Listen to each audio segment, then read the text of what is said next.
Morant seems so uninterested out there for the Memphis Grizzlies, Daniel, and he seems to be disgruntled right now. I don't think that's a hot take. I don't think that's me just pulling things out of my ass. I think that's just the guy's telling us truth. It seems like Morant and this new coach aren't seeing eye to eye, whether it's his usage, whether it's berating him in front of the team. And Ja's making it known, like, they don't think that me playing more is a good idea. They want to see more out of me. I haven't done enough.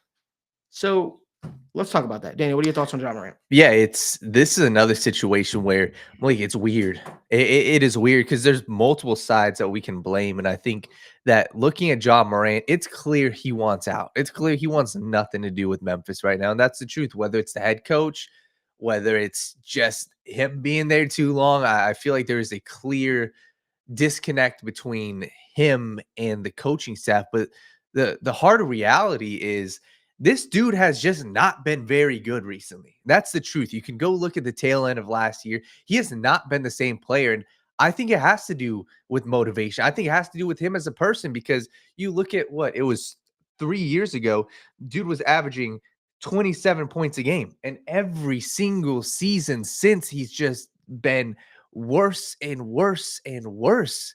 He is having moments. I understand. He is flashy. I understand. But there is a clear lack of want to. There's a clear lack of will with Morant right now. And that's the biggest question that these other teams have to ask themselves. Hey, do I want to get in a relationship with this guy, quote unquote, because he would be your number one. He would be your 1A or 1B. And that's the biggest question, because there's a reality where a lot of these other teams may not want to be involved with Morant. And that's the harsh reality. So I do think that Morant's future is in doubt in Memphis. I don't think that he's long in Memphis. I really don't. I think that this is a situation where we look at it and this guy wants out. And he's trying to force his way out. Whether it was, you can go look at Anthony Davis with the New Orleans Pelicans. This has been a reality in the NBA. When a player wants out, they typically get what they want, especially if they are star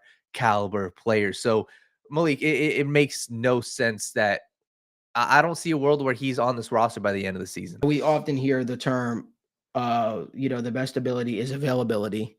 And I think that Morant hasn't been that necessarily for the Memphis Grizzlies the last few seasons, which probably, makes him a little bit more expendable. They've seen what life without Morant could look like, right? So therefore, they say that's the worst thing that you could do is if a team goes out there and they're able to have success without you, well, it makes you expendable.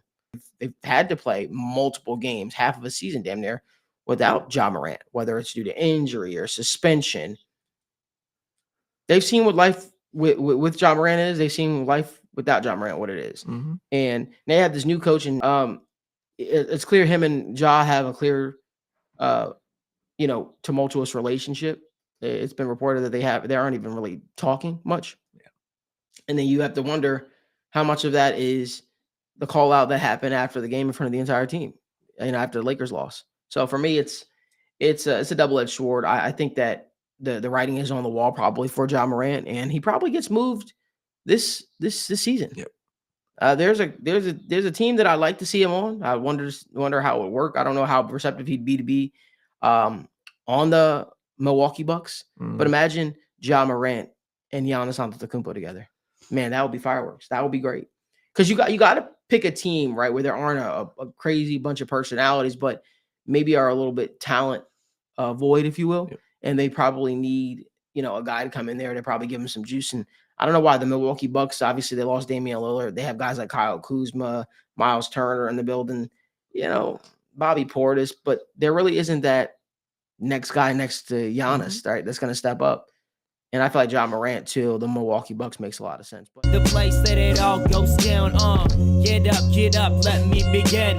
This is TWSN. You ain't heard about us yet, well you better know now, because it's the place that it all goes down.